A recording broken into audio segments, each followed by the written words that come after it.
Um, Thanks, John, for coming early or last minute. John Bertle is a Los Angeles-based artist who completed his studies in art at Universität der Kunst Berlin in 2006, participated in the European Exchange Academy in Belitz, Hellstatten, Germany in 2008, received his BFA from the California Institute of Arts the same year. Recent exhibitions include After the Tone, 2012, 323 Projects, Los Angeles, Can You Feel It, 2011, Little River Yacht Club, Miami, and it does get better than this, Bulging Joy and the Infinite Potential at Project Room G3, San Pedro, with John Burlock. He has produced performances at Human Resources, Machine Projects, the Hammer Museum, the Museum of Contemporary Art, all in Los Angeles. Additionally, he hosts weekly shows on K-Chung Radio, produces the Eternal Telethon, and regularly works with communities in an endeavor to build support structures. And his most, he's also like a really good friend. So thank you, John. Thank you for coming. Yeah, hi everyone. Happy to be here. Thank you. And so I'm really excited that you will be able to see Eve's work because Eve is a performance artist. And Eve, since you and John are both in LA, do you mind just telling us about your LA performance today? Oh yeah. Yeah, the performance actually is in a mountain, it's in a national park, but I think it's not in the LA city. It's show the map.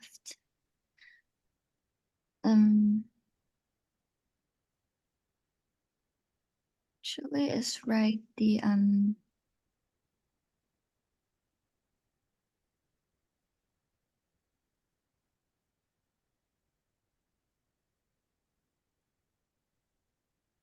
Topanga State Park. Mm-hmm. Yeah, it's top of the mountains, and I will also perform with another 5 artists. And it started just like today, like prepare for 4, and we started like 5 and like the 7 the end. Yeah. Okay, thanks, Eve. I'm gonna put a timer on for 10 minutes and then we'll go into discussion, okay? All right. So can I show the video for like about 5 minutes? Yeah. Yeah. But actually the video is take like 15 minutes, but I think it's not that much time. So I just showed the first 5 minutes. All right.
Okay, right here. Can I stop here? And also, I think there has a poem I really want to read because it's related to the performance, and it doesn't have a topic, doesn't have like the title of this performance, but with a poetry. Can I read this? Yeah. Um.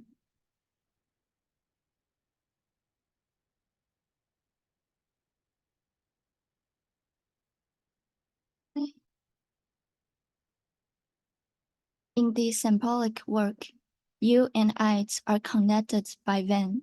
Hope is our nurturing mother. Teach us to build a stone tower with belief. Your hands become wands on my chest. I weave a net between your hair strings. I'm like a baby about to burn, yearning for a viper lights on the stone tower. Let it ignite from my fingertips, along with the gift of love for us, guiding, convincing her to the other end of the tower we are about to build.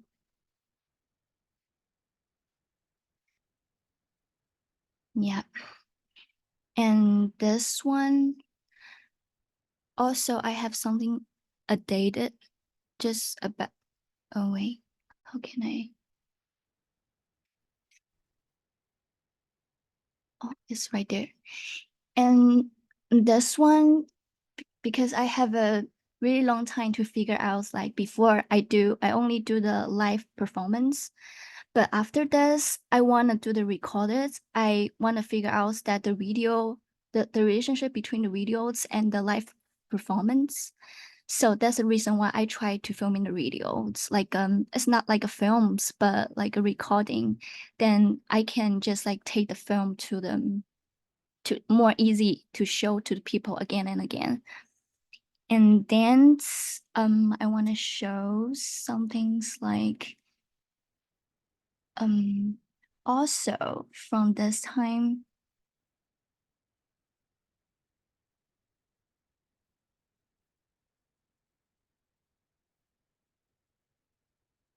I also like I'm really care about the audience and the performance and the video and the installations, the relationship between the four of them.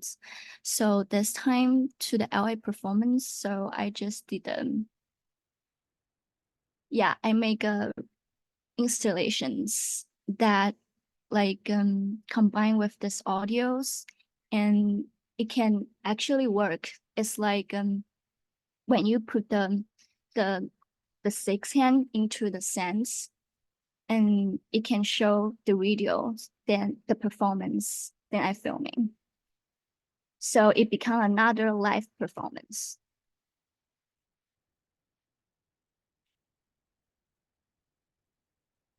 And that's the performance I do before.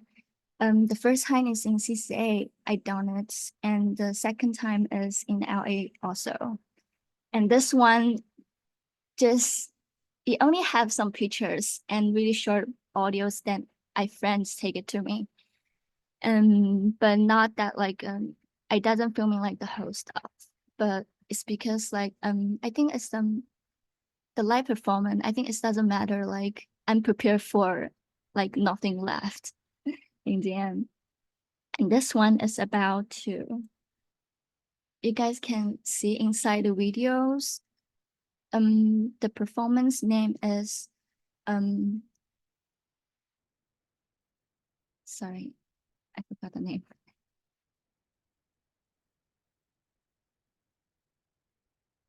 Tender amorphous. And in this performance, they have like 6 people, and they're handing a hairs from me, and the hairs also connect to my real head. Then when they're pushed, and they can change my movement. Yeah, and can control my reactions. And there's have a little like White House like here around. Then when I really want to touch this, and they can like just like a children control with like the toy. They can control me, like don't touch this and touch another house. Yeah.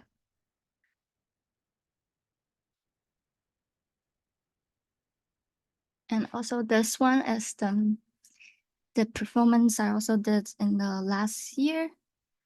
But this performance is not about it's not people there, it's not about me to do performance, but it's like like a set, it's like a meditation set. So people can touch all the things, all the material right there, and they can make stuff. And the stuff they make is become the part of them, the clothes in this model. And all this stuff is come from like, actually it's all the trash from my houses. So the performance is engage people to don't waste material, to use the material you don't want to create a beautiful new stuff. Hey, Eve, that's 10 minutes. Maybe Yeah. we can have like a conversation with John for 10 minutes. Okay. All right. Yeah, just a little bit of background. John's like an amazing performance artist and working as an artist liaison for a new performance art museum in LA. So I think a lot of the things that you were talking to me about in terms of documentation or like word of mouth, I learned like I learned what a thorny problem that was from just being friends with John and talking about stuff like that. So I don't know. Yeah, definitely a lot of what you're talking about resonated with me. And I think with a lot of artists that deal with performance, like the relationship between a live event that's very much about being present for the people there, and then also wanting to maybe represent the work through some kind of video or film. And I definitely thought that like with the video, I wanted to see some maybe more details, like the objects of like the wax looks so interesting. And that if you are thinking more about creating film or like the umbilical cord kind of aspects of the sculptures, like I would have loved to see a little bit more close up and like see the details in there, because I think I was really curious about it with this film, and I'm sure the people that are there in a live element kind of can experience that much more thoroughly. Yeah, because these sculptures look really detailed with how you're creating them. Yeah. Can you talk about a little bit more this one on the left here with the tubes? This one? Yeah. Yeah, actually the performance is about like the video I filming is like another performance. It's like the memory from the earth and the lands. And I am a newborn insect and want to search a land for me can born like a new life. So that's happen is not right now, but maybe it's in the future. It's the world, like after the war, the end. It's like a time. It's like that. Yeah, it's searching for a home line, kind of. Yeah. So the performance in these videos will become the memory for humanity exists inside the earth. Yeah. Wow. Yeah. I love how big you're thinking about like the video as being the memory for all humanity. Like it's very grandiose, and I appreciate that. Oh, actually, the first one with the handle hand, that one is the performance I did, but to the videos, this one, the video I make inside, I change a lot. It doesn't have the candle things inside there, but it's another. There have but some like some screen I also take from the last performance. but it's not that similar. Like it's not the same thing. Yes, this is the new work. But Yeah, I take off this, the handle stuff. Yeah. yeah, but it sounds like you're still working with these kind of sculptures that attach onto the body, whether it's like the candles or these kind of like cords coming out of the abdomen. Mhm.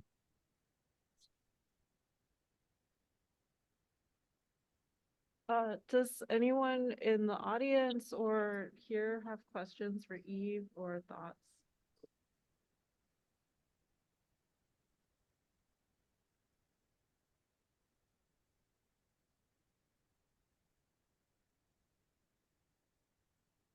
Eve, can you talk a little bit more about the last piece and like the clothes that are created from the trash? Oh, that one. Yeah, actually, this one is for my another class project. It's called the material wasting. So in that class, we need to make more sound to our land to fix like them. No, the class is just about like how to fix, like let people know, like don't like how to fix a problem like them to solve like there's a lot of trash around the world. How can we do something like maybe not stop it, but just like do something help with that? So this one I just create like a scene just like meditations. Like people come here to take their time and try. Maybe before they didn't like use the garbage to make a beautiful stuff. But this is the point can let people slow down in doing this process.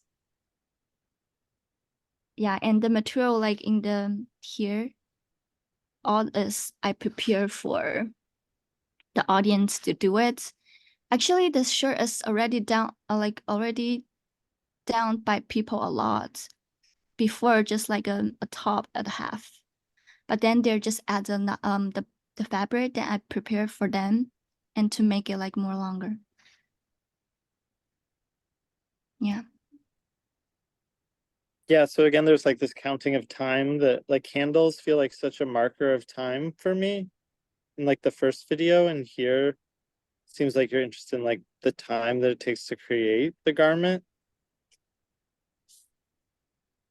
It might be interesting for you to look at this kind of collective project by the Institute for Figuring called the I think it's called the hyperbolic crocheted reef, where they take trash and weave it together to make a kind of coral reef. Mm. And it has contributors from all over the world. But I definitely thought about it when you're talking about taking things that are thrown away. Yeah, that's it. Taking Sorry, things that are, yeah. can I ask for send it to the message? Yeah, Christine just Oh, put it in the chat. yeah. Thank you. They they started out making this reef to out of crocheted yarn out of to kind of represent these complex math problems, but then it looked like coral. And so it was kind of bringing together people that were interested in crochet and also theoretical math. But then at some point they started using their trash to do it instead of the yarn. And now they had like a exhibition at the Smithsonian like a decade ago, but it has contributors from all over the world. So it's like hundreds of people taking their trash and using it to make these really beautiful installations. And sometimes they're also worn as garments.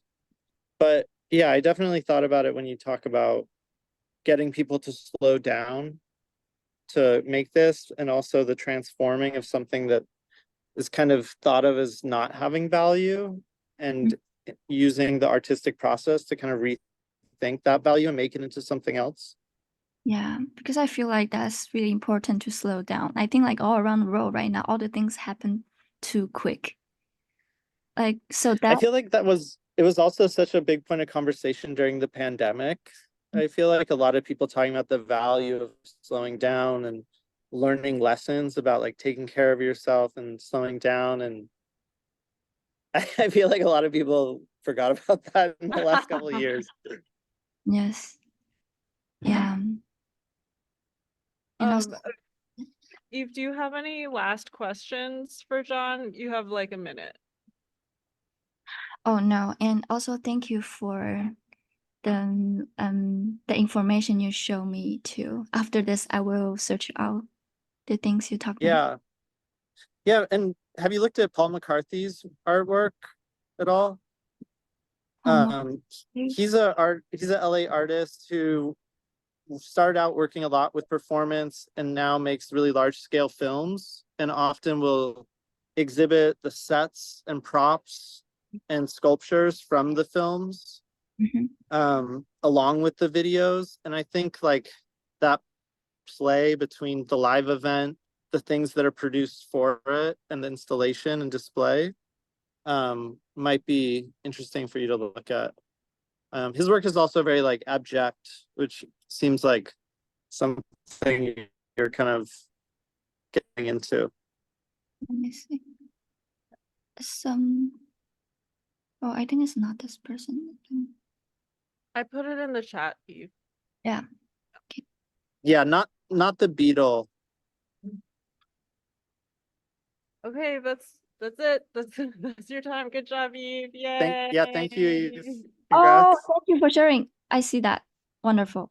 Okay. Okay, who wants to go next? Bye. Bye. Yidan, can you stop sharing?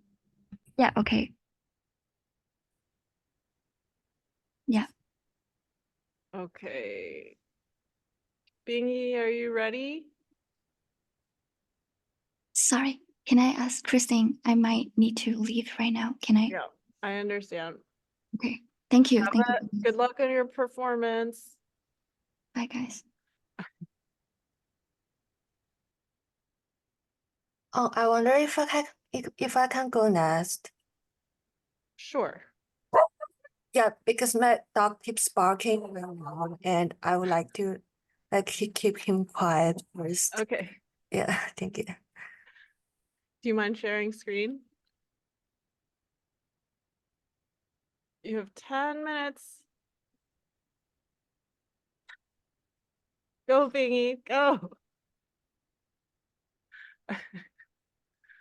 I think she asked to like go later because Yeah. Oh, Yes, okay, I please. understand. Who wants to go next? I can go. Okay, thanks, Jonas. Okay, let me just quickly share the screen.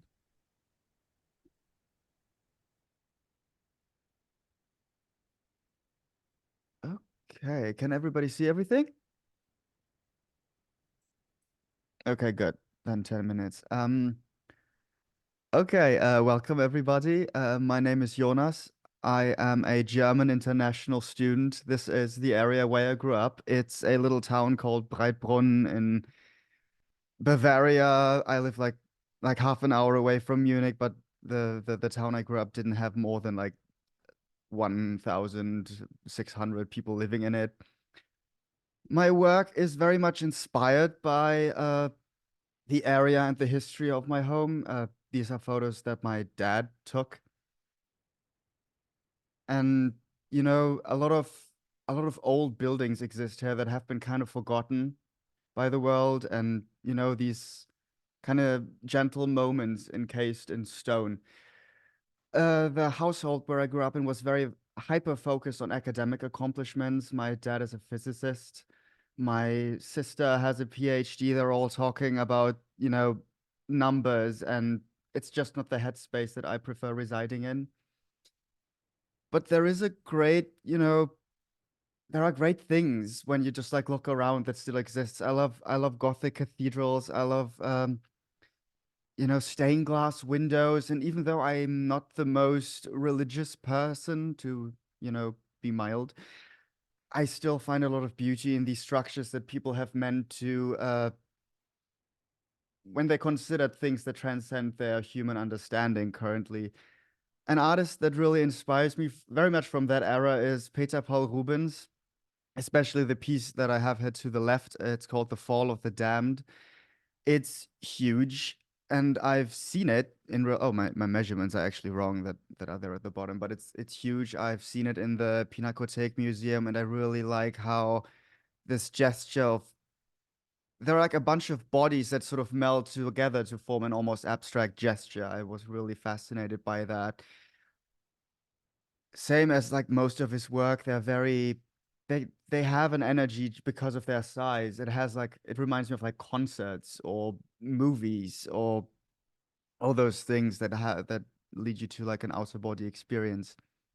Another artist who I love is Zdzisław Bekczynski. He's a dystopian surrealist. He's known for kind of creepy work, but he started my obsession with surrealism, with exploring sort of the depth of our mind and embracing our natural urges and, instincts, which, the surrealists thought were kind of obstructed by modern society and by norms. So like the way we live our lives as a society is kind of in the way of our most true self, of self-realization in a way. So surrealism plays a big role in my work. I'm going to start off this body of work with my first green painting. I have never really painted in green before this body of work. It was very red and black and like, oh, I'm thinking it was like gothic and cool. I was very much in this headspace and I completely, went 180 with it. I use fluid acrylics to make my initial surface and then I paint on this. This was very inspired by uh you know tribal, spiritual, and also Christian symbolism, and but not to express like a religious message, just to think about um finding comfort in togetherness when times are difficult. That's basically what the Latin words are saying. I needed my parents' help, my sister and my dad's help because they're fluent in Latin. I'm not. Uh, so thinking about these sort of what I called the primordial self, like our sort of Stone Age person that is still in us that we just believe doesn't exist. I watched this movie called The Perfume. It's a 2006 movie. It's pretty famous.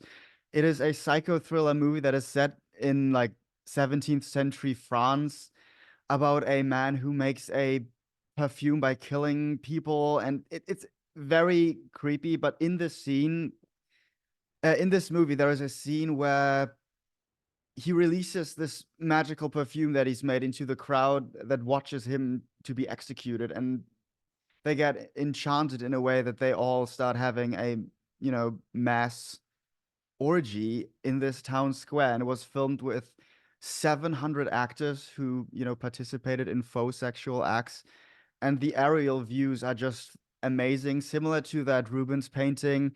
A lot of bodies melt into some sort of texture, and I was fascinated by that, so I decided to adapt that into these very large scale paintings that I did. I sewed the canvas to be big enough for my purposes, and I kind of chiseled these figures out of that abstract paint splatter that I do in the beginning. This is a second one, kind of staying within the same palette, but trying to change it up a little bit from piece by piece. It just kind of naturally happens. This is the third one. And this is all of them together. And so looking at all of this, I continued thinking about, human connection and human togetherness, because a lot of bodies that then, merge into one entity was something that I found interesting. And the thought that there might be something like a collective consciousness and therefore a collective subconsciousness. And what if I made surrealist work out of that? That is basically what I often think about. These are some in progress shots from the studios. On the left, you see a bunch of prepared canvases that I just sewed.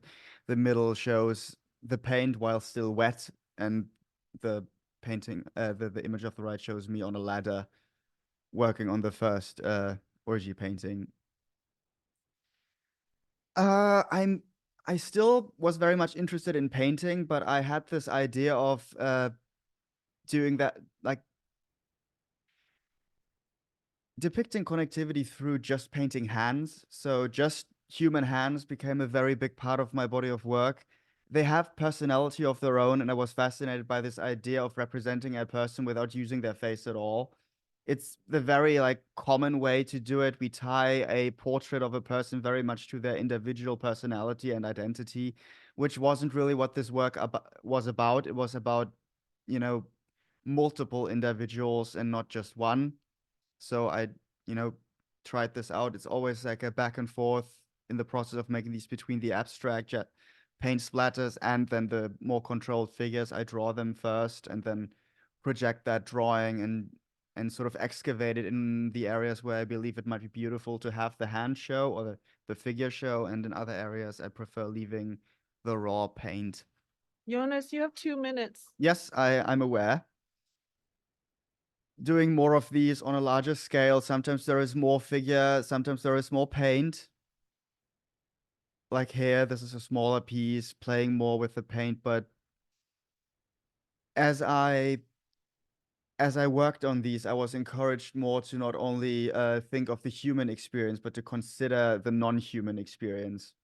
So I wanted to include an animal in these works, which I hadn't really done. I was kind of frightened to do that, if that might not be what my work was about. But when I want to consider merging quantum physics with cellular biology, surrealism, psychology, history, and spirituality, I can't just talk about humans because we are not separated from the world. We are part of it.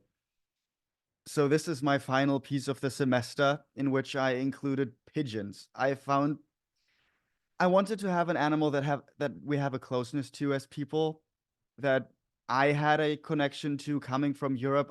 You know, if I use like a tiger, I have never seen a tiger in the wild. I have no real like connection to a tiger. I have a connection to pigeons. And I feel they're very, in like a creepy way, they kind of represent to me the state of the earth, how we've left the earth. We, you know, used to value them a lot, used them as messenger birds. When there were white doves, we would see them as, you know, spiritual or like signs from a deity.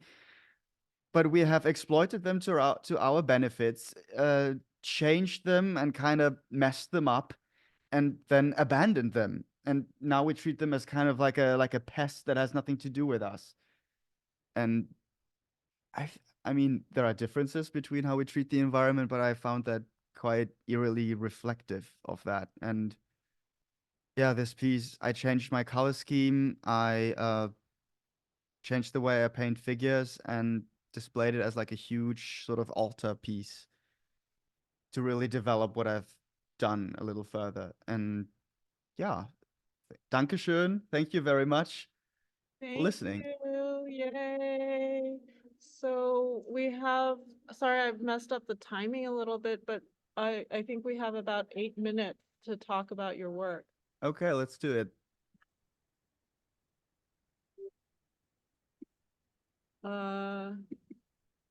Yeah, do you have any questions for us? Maybe Start after us I've gotten some feedback. Well, can we go to the pigeon slide? Because honestly, that's my favorite. That's my favorite painting that you've done so far. Thank you. And I do love the pigeons.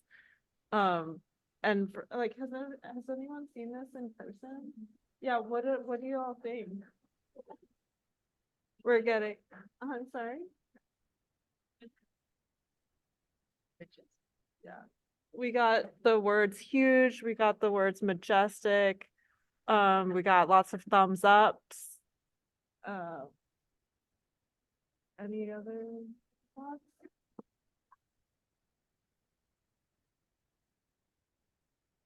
What do y'all think about the pigeons?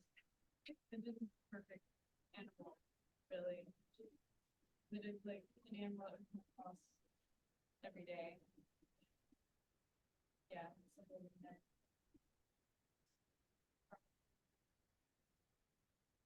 Were you able to hear that, Jonas?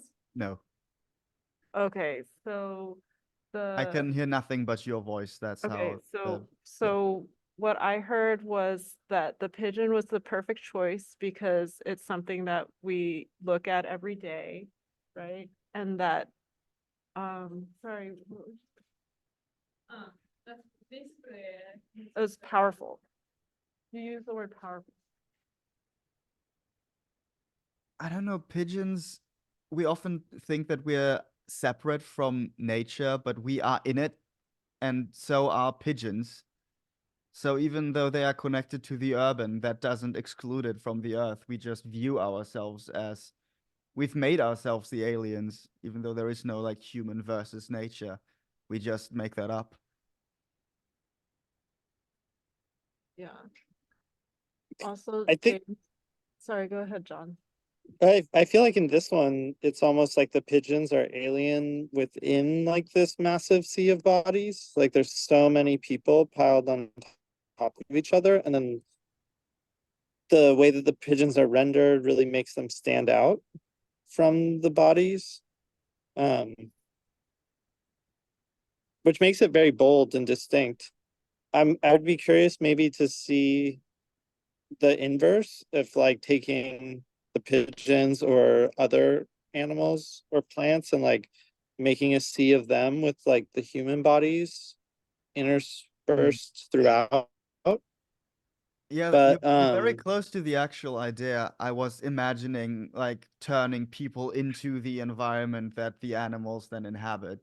So yeah, yeah, that's what I meant. I think that's happening for sure. And I guess I'd be curious to maybe see the opposite too, Mhm. like that in potential way for you to take it. But I really like how bold they are and how you create this landscape out of human bodies, where it kind of becomes a ground for the pigeons to be on. I'm curious about this display. Could you talk a little bit more about like that structure that you're experimenting with Yes, this, with I like the can. 3-panel? My paintings are, as I've said, loose canvas that I sort of uh, uh, I sew in these sort of cavities where I insert a rod of PVC, and that's how I hang them on the wall, like a big scroll or a wall tapestry. It's just a way that has worked for the studio so far, and I wanted to bring that like take that a little further with this piece. I've had a lot of sculpture and furniture classes at CCA. I love sculpture as much as I do painting, so I thought I would construct these hinges that I can then attach or like stretch these side panels on. You can fully open and close it. We've played around with it, like somebody coming out of the middle when it's like all closed and like, oh. Yeah, Yeah, that was a lot of work figuring out the math so it can like sit on the walls like firmly, and I can still open it like a, window. Well, just like in the in like when you if someone's inside pushing it out, then it's like a painting performance like performance Yeah. prop type thing. Or and if I guess if the movement is important to you, then video documentation is a possibility. Or Yeah. like I've definitely seen video documentation of painting shows, or just to get a sense of scale. And like my experience of the painting is to see it from far away and then like walk up really close and then look at the pigeon, and then like the little tiny beautiful pupil of the pigeon's eye Yeah. is like so engrossing for me. So like in terms of documentation, if you had a video that just started off really wide pan and then like went zoom zoom zoom zoom zoom all the way in, I think it would give the whoever's looking at the documentation like a better sense of just the scale and the beauty. Like James said in the chat, it's stunning and it envelops the viewer. Thank you. The Yeah, and I feel like they almost, with this display, it kind of feels like it could be a reference to like a theatrical backdrop or something, the way that, and I feel like the type of documentation Christina's talking about, where you can really start off seeing it as an object and then pull forward to it's like taking up the whole screen and getting enveloped in it, would lend itself to the experience that I think a lot of people might encounter viewing it.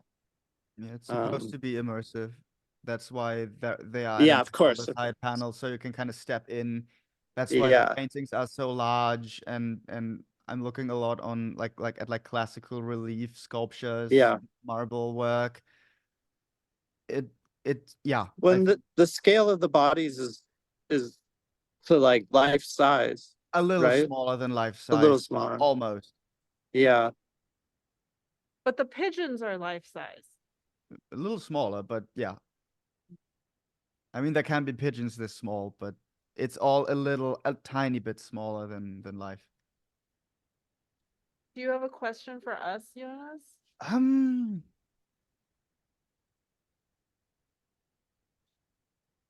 I just hope I was making sense.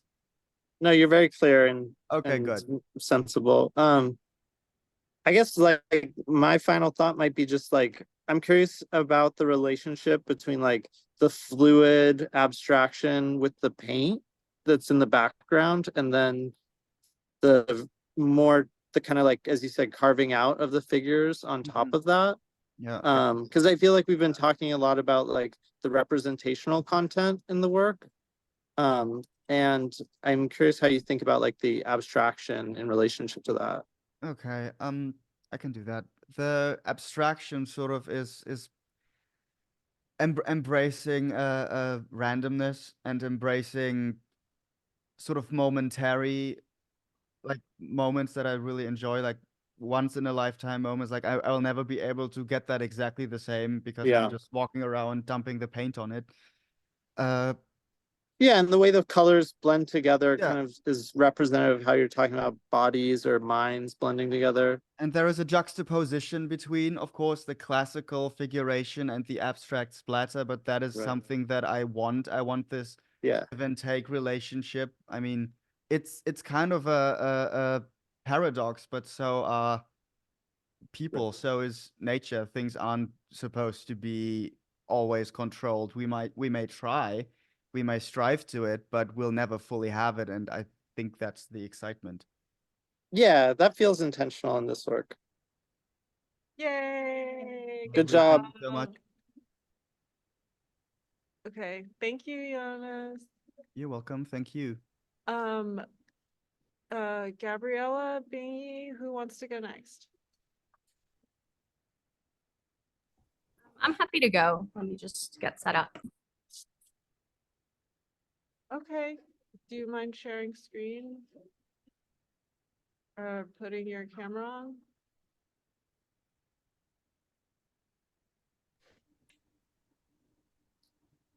Sorry, I was bedazzling while I was listening. How are y'all doing today? Okay, hi. My name is Gabriela Silva Myers-Lipton, and I'm a 22-year-old Bay Area native, currently living and working in San Francisco, and I'll probably continue to be here at least for the next 2 or 3 years. My life has been kind of a conglomeration of cultures. I grew up partially in San Jose, partially in the Santa Cruz Mountains. Spanish was my first language, and I kind of refused to learn to read in English until the 2nd grade because I was like, I know how to read. This is dumb. I had a diverse religious upbringing. I had a bat mitzvah, and I celebrated Jewish holidays with my father. I had a secret baptism from my grandma, and I attended Hindu temple on Sundays with my mom at 11 a.m. These experiences have provided me a unique perspective on society, religion, and how humans approach death. At the age of 13, I was diagnosed with OCD, spending much of my time attempting to ward off death, evil, or a combination of the two by knocking in rounds of 9. Overcoming OCD required myself to feel the discomfort of the unknown, which in turn has enabled me to face topics such as death with logic and peace. I aspire to spread this feeling of acceptance to others. My twin brother and I, you can see us right there with our little cats, we're the youngest in our families, and we've experienced many deaths throughout our lives, as many of our relatives are much older. Since 2020, I've lost around 8 people, prompting me to explore the process of death through art. Some of my artistic influences include Rithka Merchant. She's an awesome narrative artist, exploring mythology, science, alongside her own experiences and culture and rituals around death and life. Another awesome artistic influence is Wadsworth Jarrell. I got to talk to him on the phone one time. That was super cool. His work is just phenomenal, and I'm fascinated by how he renders his figures. It's almost pixelated, almost pointillism, but sometimes there are words hidden within there. He uses letters to hide like Black Power slogans, which I like to hide stuff in my work as well. Here's some of my earlier work from 2020 and 2021. In my current artistic exploration, I employ pixels, but as you can see in these works, I've always created large pieces from tiny shapes, whether it's repeated circles, lines, cross-hatching, or pixels. The process is intense and requires dedication, akin to a form of worship, calling me into a spiritual state I don't often inhabit otherwise. This is a series I started working on in late 2022, titled The Great Merging, demonstrates death as a form of organic symmetry, a return to the state in which we came from. This work seeks to dismantle the conventional understandings of death as a terrifying state and transform it into a vibrant, safe realm of remerging with the universe. I call back to the symmetry argument posited by a 3rd century BC philosopher Epicurus, which reminds us that our attitude toward birth and death should be identical. Just as we do not fear the mysterious state that existed before birth, we should not fear the mysterious state that will exist after death. I use pixels as a metaphor for atoms. These pieces are painted on canvas or paper with acrylic paint, paint pens, rhinestones, and glue. The works begin digitally on a pixel grid, and then I begin to bring my work into the physical world by painting each square by hand. While from afar, it may look pretty accurate, come closer, and the viewer is able to see the natural shakes of my hands, consciously trying to make straight lines. So this is one of my favorite pieces called Coming Undone, which was based on a conversation I had, the last conversation I had with my godfather. This piece recently just sold, super exciting. You can see some of the process here a little bit. This is part of my process of drawing. I wish it went this fast. That would be so awesome. I don't know how well you guys can see because I think that Zoom makes stuff a little weird pixelation wise. So anyway, oh gosh. Sorry, I'm trying to like get out of here, but it's not letting me. Okay, there we go. So here is some of my thesis work. While The Great Merging approaches the abstract moment of death as experienced by the dying, my thesis work is more of a narrative-based series informed by the experiences of watching someone die. This series explores the concept of a guardian, both the human aspect embodying the compassionate act of accompanying someone through their final moments, and the inexorable force that arrives to guide a soul after death. I've been in the few rooms awaiting the death of a loved one. In Jewish and in the end human custom, you're not allowed to leave the dying one's side so they don't face death alone. And a lot of these rooms, it feels like there's a shadow on the wall, something watching and waiting. And maybe it's just the projection, you know, the subconscious knowledge. This is their final moments on Earth. This could be the last time I see them, but it could be something more supernatural. Who knows? Either way, it's there every time. Here are some close-ups of the work. As you can see, it's bedazzled. I've included some videos later on so you can see kind of how sparkly it is because it's just impossible to see on the screen. All of this right here is bedazzled. So I've been exploring this unstoppable figure, death, through symbolism and mythology. What could the shadow be? This angelic, terrifying creature of death, come to guide you, come to stop your life, come to collect your soul, whatever you may say. What could be coming, and can I make it beautiful? I show moments of tension between the dying and death itself, as well as the dying, death, and its spectators. Yet there are moments of calm within the work, such as the embrace, demonstrating a peaceful acceptance of death. There are also moments of violence, war almost, between humans and death. This is a sketch, and here's the final piece. This work was specifically inspired by my grandfather, who lived to be 98, which is super impressive. But to get to that age took a lot of medical intervention to the point that it kind of felt almost wrong. This piece deals with death more of a human perception of death as an unruly beast that we have to kind of keep at bay. Yeah, in contrast to the other works, which demonstrate more of a mutual understanding of what is occurring. We can go back. And then here's some of the videos of both the process and, you know, how sparkly they are in real life. They're beautiful. And then I just take like a little dot of glue. This is what I was doing on the floor earlier. I take a little dot of glue and then I just place my rhinestone right on top. Super easy peasy. Let's see if it'll let me escape. And then here's a close-up of that one piece. And then another close-up so you can kind of see all of the beautiful rhinestones. Another close-up. Sorry. So sparkly. Okay, anyway. So this is my studio. Post-graduation, I'm going to continue to work on my art and grow my practice. I hope to increase the size and the gaudiness of my work. I want everything to be more. I'll get there. I just need a few years.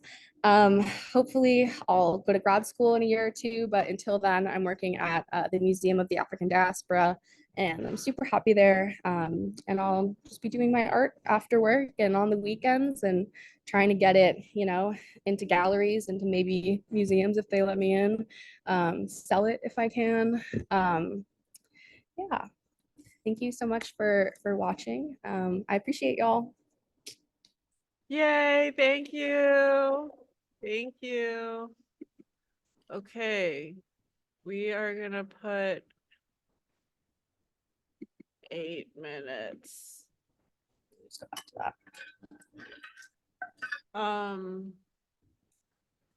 Any feedback for Gabriela? What do y'all think?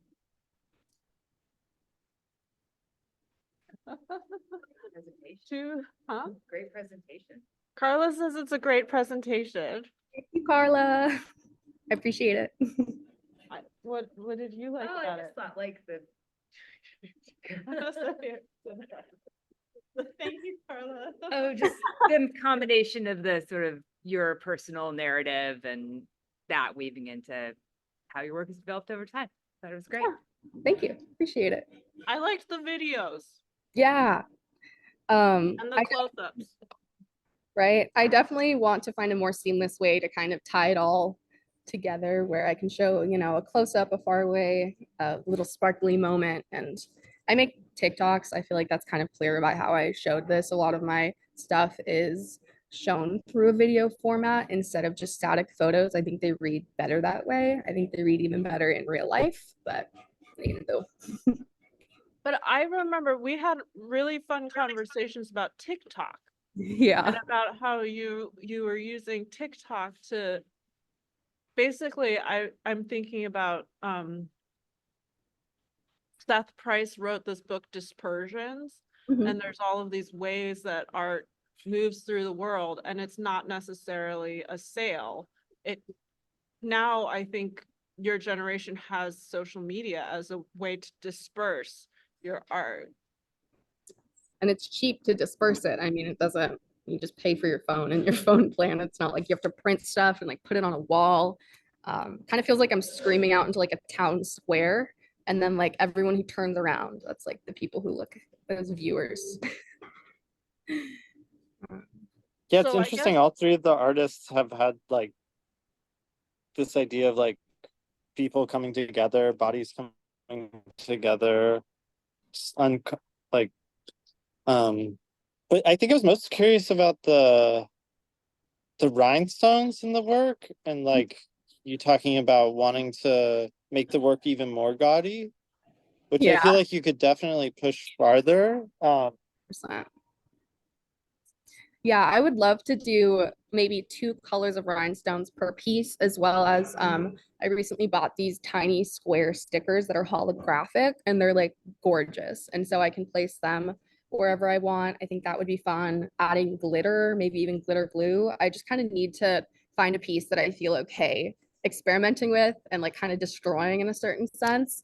I think that'll happen probably this summer after I'm done with school. Yeah, I almost be curious to see like you separate, take out the paint to use the rhinestones and glitter, or like go all the way in on those materials if that's something you want to push. Yeah, I definitely will try that. I've done it in the past with I did a lot of works on just like clear plastic with a bunch of rhinestones that I stuck in like a pattern. Yeah. I really enjoyed that just because it was so like over the top. I had one comment from my classmate Marina who said, you know, if you bedazzle the whole thing, then like how close is it to, have you heard of diamond paintings? It's kind of a lame craft you can do where you're like putting rhinestones I mean, on.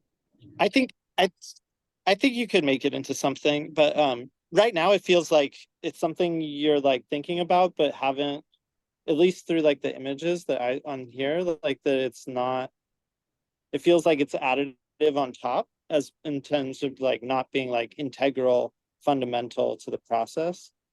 Yeah, it's Uh, definitely not fundamental. It's kind of just like a fun little thing. but I mean, I love sparkles.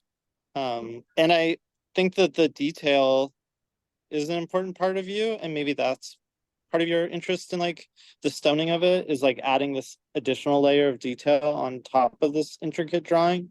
Yeah, I think that's definitely part of it. It honestly goes faster than the paint for some reason, the rhinestoning. Um, I haven't figured out why. It feels like it should take longer, but I feel like it goes so quick. Yeah. So I keep trying to like go to the next slide and then it just starts. Do you Yeah. have any questions for us, Gabriela? I don't know.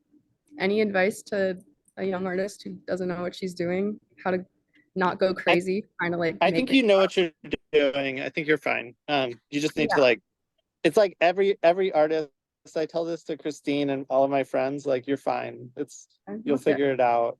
Yeah, I mean, Everybody feels like they're in a state of emergency, but you'll get there. Somebody mentioned the titles, which I also really enjoyed. I thought you have really thoughtful titles, and it's pointing the work in the direction of the content that you're really interested in. yeah, the names are definitely something that I've like fought with. I wasn't sure what I wanted, if I wanted them to be kind of poetic or a little more basic. I felt like I wanted some middle ground. So I just ended up kind of thinking about what each of the pieces felt like to me. This feels like a hospice scene, like when everyone knows the person is dying, they're not doing anything to try and stop it. They're just allowing, you know, that horse to run straight into the person. um, versus like, you know, this one where obviously the human figures are trying to stop death or control it in some way, which is more of like a, you know, intensive care unit ICU. Yeah, so just to be really obvious, like horse equals death. Yeah. To be really obvious, horse equals death. I was trying to find a symbol that I felt like was this unstoppable, huge creature. Horses are kind of scary. I grew up around them. I think they're beautiful. I rode a lot of horses when I was a kid because my grandpa had a horse, and then he like died, and I've never went on a horse again. So maybe that's part of it. But I also think they're gorgeous and also terrifying, and their bodies are weird. They have these tiny Just little like legs death. and like a huge body. Um, there's something dangerous about them. Like you can't even walk behind them. They'll kick you and you'll go forever away. Like my grandpa's best friend lost a whole finger to a horse because they thought it was a carrot. Like Wow. they're not around. Yeah, I'm really scared of horses, and just being crushed in general. Yeah. But I think like since you are working with symbolism, the titles really point that symbolism into the direction you want to, and I think it's effective. Yeah. And I'm also okay with people taking it in ways that maybe I don't mean. Like David Huffman came up and he was talking about how this reminded him of like a war scene. It made him think of what's happening in the current times. And I'm like, I'm totally Yeah. cool with that. Like I'm glad that it's inspiring you to think that way. I'm not I feel like there are some artists who need people to know what they're saying, and I like to explain it. I think it's awesome, but at a certain point it's like people are going to walk into a gallery or a museum or whatever and they're not necessarily going to read the wall text, so not everyone's going to get what you're trying to say. Anyway, Yay, thank you, Gabriela. thanks. Yay. Appreciate you guys. Bye. Okay, Bingyi, it's your turn. Okay. Okay. Let me share my screen. Hi, Bingyi. Hi.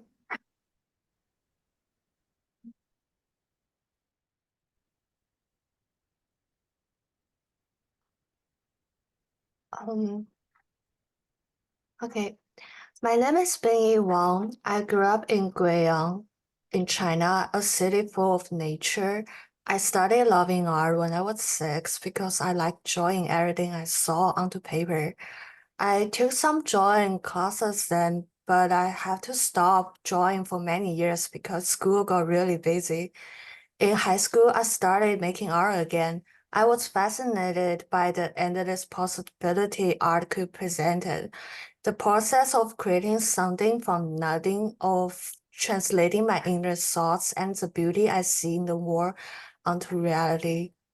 And here is a picture of me with my father when I probably was 5 or 6. And here is a drawing I did when I was very young. And this is a picture of the city I grew up. It's a very beautiful city. And I keep thinking about it like when I miss home. And nature have always been my biggest inspiration. Being outside, surrounded by trees, waters, and animals, made me feel calm and happy. This feeling helps me to when I create my art. I'm also really inspired by Iris Van Harpen's work. She's a fashion designer who makes clothes that looks like they come from the future. She used technology to make her designs, but they also look very natural. This mix of nature and new technology makes me think about, sorry, my dog barking, think about new ways to create my own art. Reading about psychology, especially Carl Rogers' book, On Becoming a Person, has taught a lot about people and myself. Rogers talk about being true to who you are and understanding your no barking and understanding your feelings. His ideas have made me want to use my art to explore my own thoughts and feelings and to share those explorations with others. And here is a piece I made this year. The work takes on a form that mimics the texture and elements of nature, especially moss, branches, and fungi. It's been designed to give a three-dimensional experience, almost as if a piece of the forest floor have been brought into an indoor place. This work asks audience to pay closer attention to the details of the nature world that we might usually overlook. I explore themes of growth, decay, and the circle of life in nature. The choice of materials and their arrangements reflect my idea about how everything in nature is connected and has its own beauty. Even the parts that are often considered less traditionally pretty, like decaying wood or fungi. This artwork connects with my other pieces to its use of nature material and themes. My research have included studying natural habitats, the growth pattern of moss and fungi, and the way organic matter decomposes. I was motivated by a desire to capture a slice of nature's beauty and complexity, and to share the serenity I find in nature environments with others.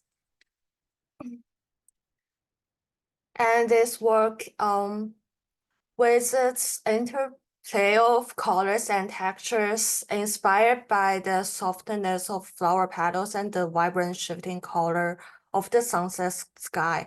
My work demonstrate the fleeting beauty of sunset and the ephemeral nature of flowers, asking viewers to pause and reflect on the transient moment of beauty in their daily lives. In creating this work, I have considered themes of temporality, the circle of nature, and interplay between light and life. This piece connects with my body of work through its exploration of nature themes. For this piece, I have looked closely at different types of flowers, studied the pattern of light in the sky during sunset, and observed how these elements change over time. My motivation is celebration of nature beauty, and it's an attempt to capture the essence of the inspiring moments when the day turns to night. This piece has a dreamlike quality with blended fibers creating an effect similar to penny, and the swirling pattern and the fusion of color to capture the movement of the clouds and the changing light of sunlight. This piece is part of work focused on nature phenomena. I observed the sky at different times and weather conditions, including study the science of color in nature. My motivation is to convey the spectacle of the sunset with hope of inspiring a similar sense of wonder and reflection in those who view my work. My work showing how light changes the look of the sky when the sun goes down, like the amazing color you see when the sky turns all shades of pink, orange, and purple. It's like the sky is putting on its own special show that doesn't last long. And it feels really peaceful to watch. When making this, I've been thinking about how crazy it is that nature can make color that look way better than anything artificial. I made this scarf to capture the beauty of the sky when the sun set. I used wet felting technique to merge colorful walls together. This scarf is about the color and the feeling of the sunset. I wanted to create something that makes people remember to look at and enjoy the sunset beauty. While making it, I was thinking about how every sunset is unique and how nature always makes such beautiful things. This piece ties with what I have been doing, exploring nature and trying to share what I see with others. I watch a lot of sunset and use what I have learned to make this. And I wanted to make something that shows how beautiful the sky can be when the sun goes down in a way that lets us keep a piece of that moment. And when I created this piece, I was channeling the spirit of the phoenix and the vibrant energy of it. The first is a drawing where I left my brush flow freely, feeling as if each stroke was charged with life, much like the fiery veins of the mythical bird. For the felt piece, I brought that same spontaneity into a physical texture, weaving the boldness and the warmth of the phoenix colors. These works are about the power of transformation and renewal. Just like the phoenix rises from its ashes, I wanted to explore the idea of new beginning and the raw beauty, beautiful energies that come with them. Drawing and felting without a set plan, I'm thought about the nature cycle of days and how each sunset promises a fresh start. It's my honor to share my work with you. Thank you. Thank you, Bingyi. Yay. Thank you. Good job. Yeah, thank you. Yeah, do you have any questions for us, Bingyi, or anything you want us to focus on? My question would be, I don't know for now. Okay. Any like ideas? Well, I mean, I love the work, and I think everyone could, or what do you all think about the work? We're getting head nods. We're getting nods, head nods. I think for me, what stands out is like how the technique of felting is turning into like an optical color mixing that really glows. It's like that's what's like making this like glowingness. And like I know you're individualized and you got stuck into my painting class, and like it's like, why is everyone talking about stretching canvas? Like, like but I like how even though you're in a different major, like I think we're still learning from each other. I really appreciate that you wrote out your thoughts for your piece. Like something like this though, like this piece that you are on right now, like I in the landscape, yeah, the felted dreamscape. I would like to see the, like, not so tightly cropped, like the whole, like if I could see the whole circle, Mm-hmm. that would be great. Do you know what I'm Oh, talking? yeah, I know what you're talking about. Yeah. So just for like, if you're doing an application or like Yeah. if you're like sending this to you know, graduate school or a show or something, just make sure that you include the edges, and that gives us just like a little bit more information. Okay, sure. Because I didn't have the picture of it. I lost my all my pictures when I lost my phone, so I asked my father to take a picture at China and send it to me. So it probably might not look as good as for presentation. Yeah, That's and okay. yeah. Yeah, it's okay. It's just feedback to help you learn in the future. I would say Yeah. that it could go in both directions. Like the one on the left, how Christine's talking about it, seeing all the way around. Mm-hmm. And then I feel like having a detail on the one on the right that's much closer, so we get a sense of like the texture on the surface. That might be a nice way to illustrate or communicate the materials. But I agree. I think how painterly this looks with a material that isn't paint is really gorgeous. And like you're talking about communicating the beauty and majesty of like the sky, which is so profound. And I feel like people throughout time and cultures have all connected with. And I think, yeah, you're doing it really well. Thank you.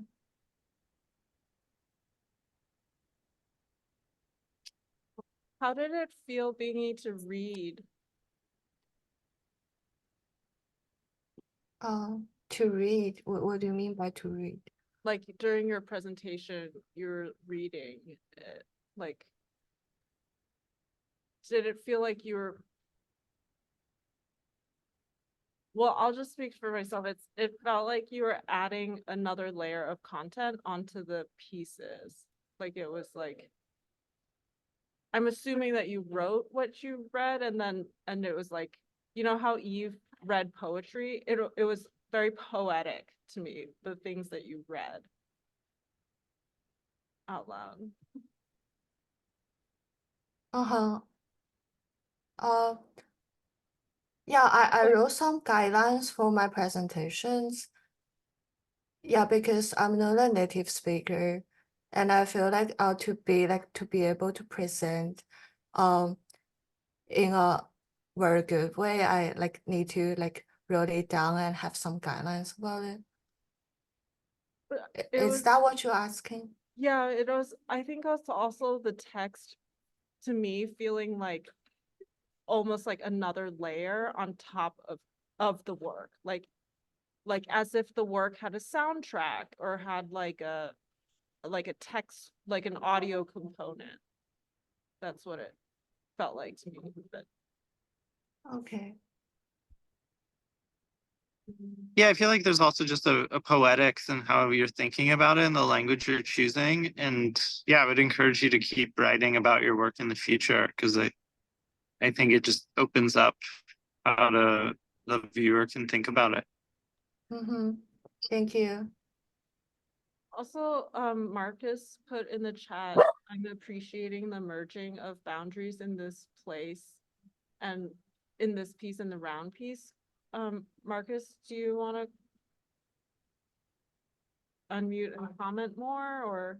Yeah, sure. I was just thinking about this idea of like how you were being inspired by nature and um, I guess specifically like the sunset. I was thinking about how there's no specific area where like a color will end and another color will begin. Like there's a lot of merging and a lot of like like a gradation that you're kind of capturing in this the Spring Dream piece, as well as the round piece. I forgot the title, but I think that's really speaking, yeah, to the materiality of the wool and like the technique that you're using. And as someone who doesn't have that background, I'm appreciating the material and how you're handling it. Thank you.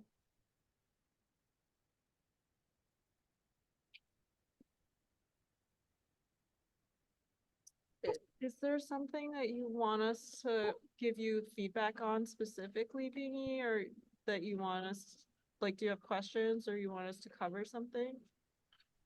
I feel like all my artworks, they are all convey about the similar topic about nature and especially skies. I have made many skies. And like for my future artworks, I'm also thinking about like combine technology with nature, like Iris van Harpen's work. So like any like ideas and guidance like for my future artworks, I would be appreciated. I think you need to just try stuff. Yeah, try this.